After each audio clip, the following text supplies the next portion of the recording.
Hey, just restarting the Patron live stream. I couldn't restart that same stream, unfortunately. I don't know what just happened, but hopefully you guys join back in.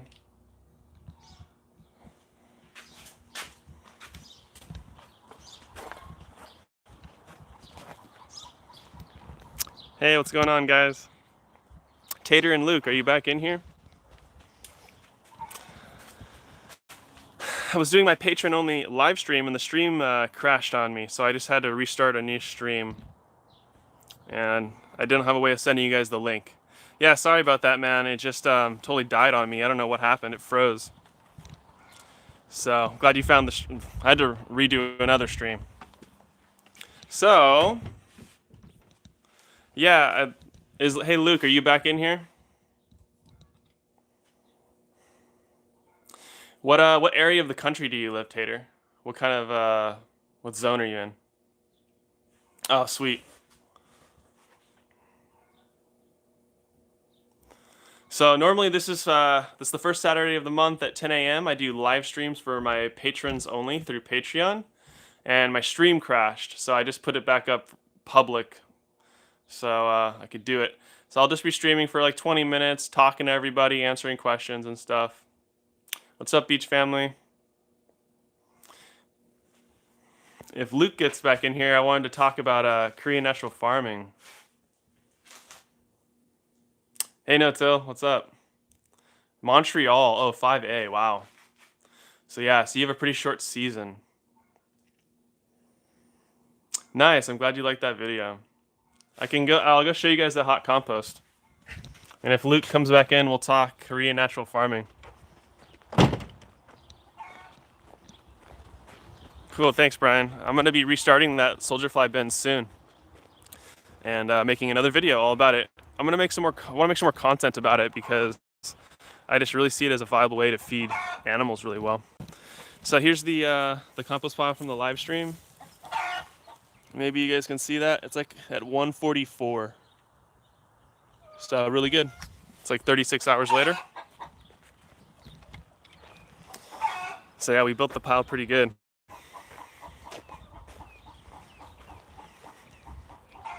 A spaghetti plant, like a spaghetti squash, James?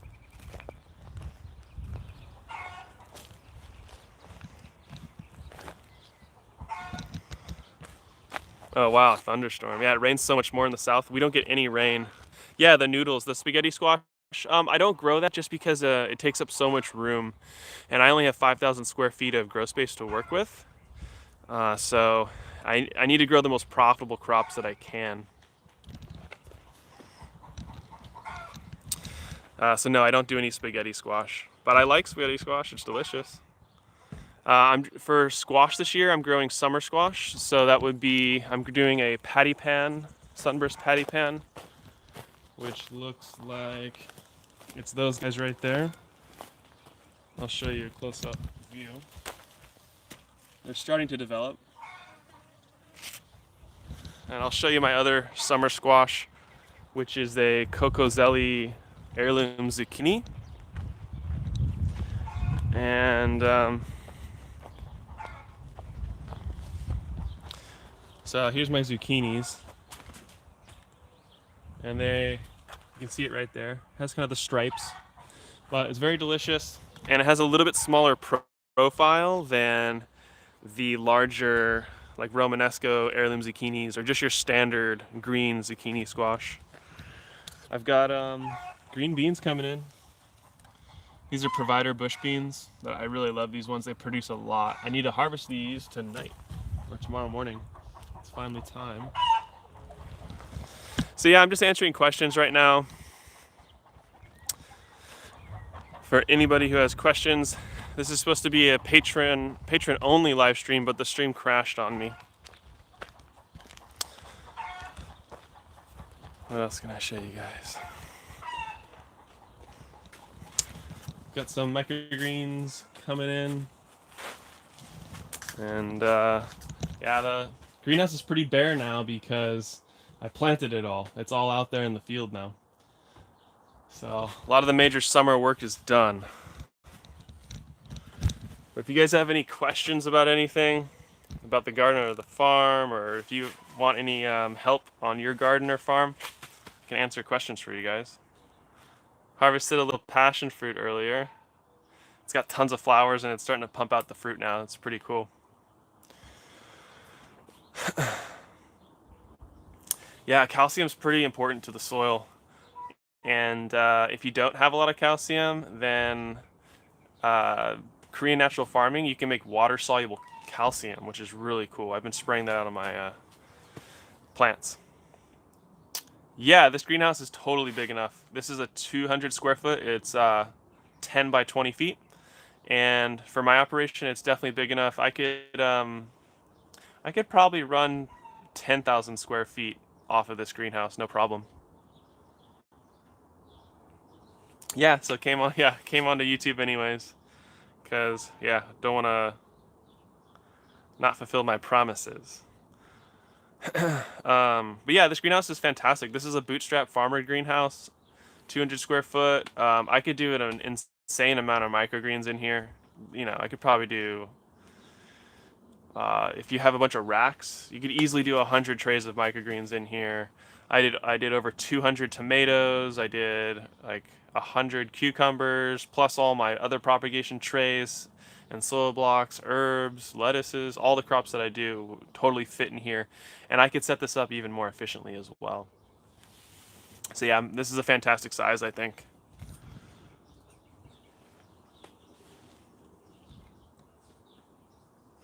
What else could I show you guys? The wind strips are still doing good.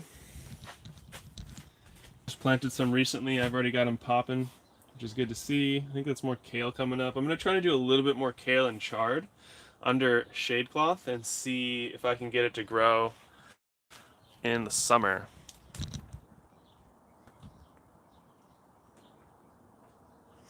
Yeah, so what's cool about the greenhouse, right? In the winter, you could start doing them earlier, and then in the summer, so I've got this structure already set up, right? So all I'm gonna do is put a 50-50 shade over the top of this, and then that'll allow me to keep doing these microgreens in the summer. And I've got roll-up sides, so I can roll that up. I can keep the front door open, and then I cut a big hole right there. I could close that up in the winter really easily, but that's gonna give me all my ventilation that I'll need, so I can keep doing that. But the zone that you're at, Tater, in 5A, you know, you probably want double layer greenhouse, double layer of plastic, and you know, your setup might be a little different up there. But yeah, I'm really happy with this greenhouse. It's been fantastic to use it. Let's see, if you're just tuning in, just doing a quick little live stream. It's supposed to be for Patreon only, but the stream crashed, so I'm here for everybody now. So I'll answer any questions that you guys have. But the trellises are doing well, everything's looking good.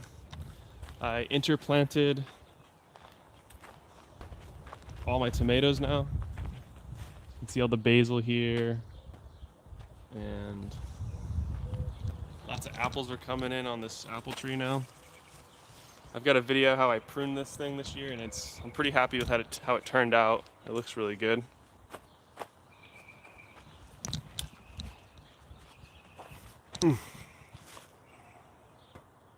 Yeah, JM's course, or JM is awesome. He's got a lot of great info out there. There's radishes planted on the outside with the direct seeder. In the center here with is arugula. So it works really, really well. Green onions here, getting close to harvest. I've got something munching on them. You guys can see that it's like all chopped. There's some worms, but that's okay. Yeah, the tomatoes are looking really good. The summer stuff's looking good. I'm excited to get the first tomatoes of the season soon. Thanks, Organic No-Till. Appreciate it, man. So, what else can I show you guys? Got one bed of carrots going. They're getting close. I can show you the grapes. Disease pressure of my tomatoes in my climate, that powdery mildew is definitely the biggest one. I'll show you the grow bags in a minute. Yeah, powdery mildew, I'm in San Diego, so we're pretty close to the ocean, so that coastal influence will bring in a lot of moist air, and powdery mildew definitely. What else? That's basically the only diseases I've really gotten here as far as plant diseases go. Check out the grapes. Look at how loaded these are. They're starting to open up their flowers for pollination. You can see all the clusters on this thing everywhere. But yeah, let's go check out the grow bags.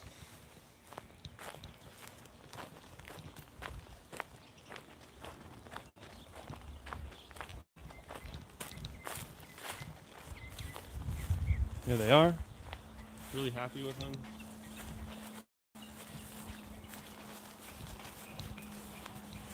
So most of these plants are from the test video that I did all about wind strip versus soil block and plug trays. The irrigation system's working pretty well now that a lot of the plants are larger and more established. Peppers here. Let's see if I got any peppers growing yet. I still need to prune these peppers a little bit. Yeah, I'm not seeing any yet. They're real close. Some of them started to flower.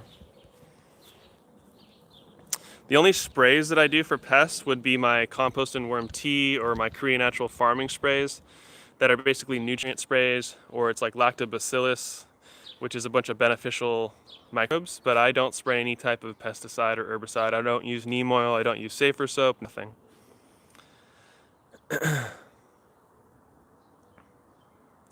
I don't use anything.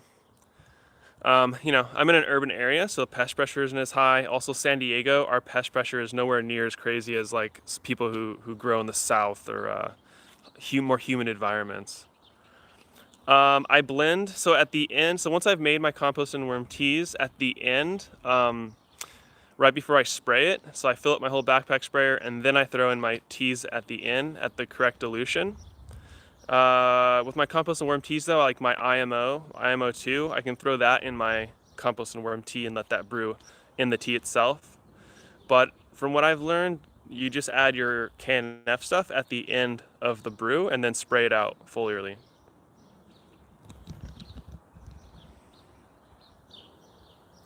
But yeah, if you're gonna do sprays and things like that, then yeah, neem oil. You could use spinosad or dead bug as a brand, and it's a biocide, so it's a bacteria that goes after larva stage and eggs, I think.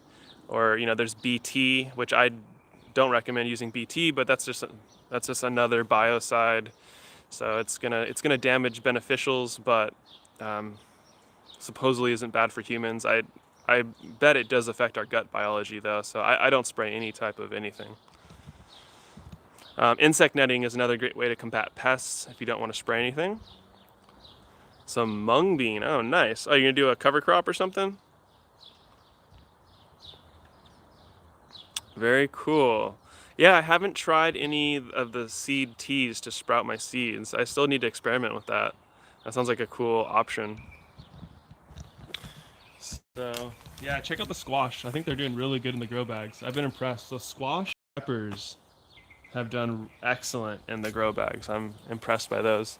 Kale and chard seem to do well. Herbs are doing well. Lettuce is working. So overall, very satisfied with the grow bags.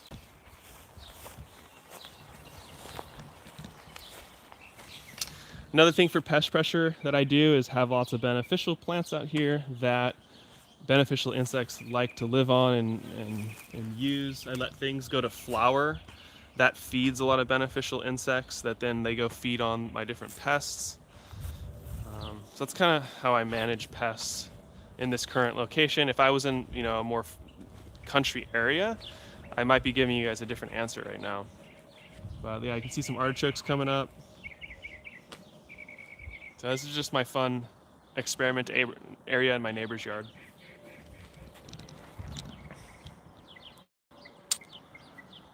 Neem is organic and it's approved for organic, but it does kill beneficials. It is pretty powerful. Powdery mildew, I've experimented with, what is it? It's like soap, oil, and baking soda. It didn't seem to work really well. This year, I'm gonna try my Korean Natural Farming lactobacillus or lab. Those are beneficial anaerobic microbes that I'm gonna spray out onto the plant, and then hopefully that will fight off the fungus. But we'll see. I'm really excited to experiment with that this year. But I don't know, powdery mildew is just a thing that happens into season, especially in San Diego. Once we go to August, around that time, the plants have been producing for many months and they're just nearing, the end of their life cycle. So they just become more susceptible to pests and disease. So what a good strategy is to replant those after 3 months so that you got a fresh round of plants coming up. And then you can take out those older plants that are gonna be more susceptible, right? When we get older, we can die from pneumonia or a cold or the flu. That kills old people all the time. And that's just because their immune systems aren't as good anymore. And it's the same thing for plants. So it's a way that you could think about it. Growing things in season is huge for pest and disease. If you're growing things out of season, way higher likelihood that you're gonna be dealing with those issues.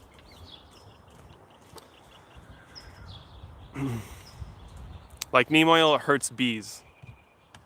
I believe it can kill bees even. So it's powerful stuff. It's no joke, but it does work. It's pretty effective on certain pests. So the chooks going wild. We reset up all their bedding. So I'm a huge fan of deep mulch bedding. It's pretty spongy in here. And I put out like 2 full straw bales in this 200 square foot area for them. And this is like the base of my compost. Oh, the hive, yeah. Well, it got really warm, and for the mason bees, they don't like the warm temperature, so I'm about to get the leaf cutter bees. So they didn't work out that well, honestly. They didn't really colonize the hive. So, well, it's not a hive actually. These bees are solitary, so they don't live in a hive situation like a European honeybee does. So I'm gonna be setting up, here it is. They all hatched from their cocoons and stuff, but they just never went in there. So but I also kind of, I could have probably started this a little bit better. It was my first time. But the mason bees, maybe next year, they'll actually find this by themselves naturally, I'm hoping. But I'm gonna get the leaf cutters in about a week, and then I'll install the leaf cutters in here with their trays. And I'll be able to do that perfectly this time, now that I know exactly what I'm doing. So we'll see. I'm gonna make another video about setting those guys up.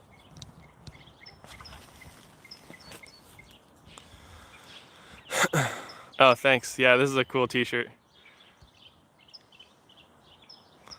Pest management is a big problem. Yeah, in Ohio.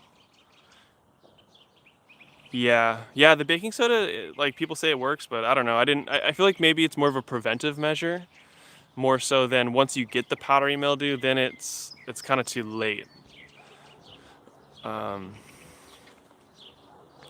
Supposedly plant growth hormone with the SSTs and all the enzymes that are released in the sprouts. Cool. Yeah, you'll have to let me know how the seed treatment works.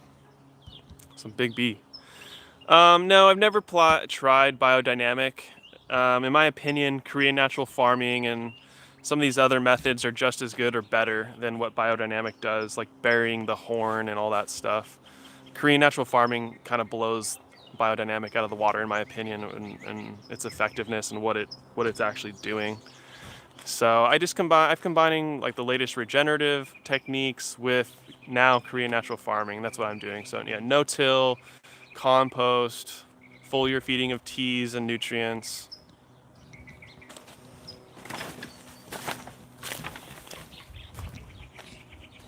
Yeah, no problem. Happy to help you guys. So I'm gonna go in a second. I wasn't even supposed to live stream on YouTube today. I was just I do a live stream once a month for my patrons on Patreon. I should have a link in the description if you want to join, where I answer questions like this with them. So I'm gonna get going because I got an appointment soon. But thank you guys for watching. If you guys want to be a part of a live stream like this more often, join my Patreon. And thanks guys, I'll see you in the next video. I'll be putting out some more of my interviews from my Dallas, Texas trip soon.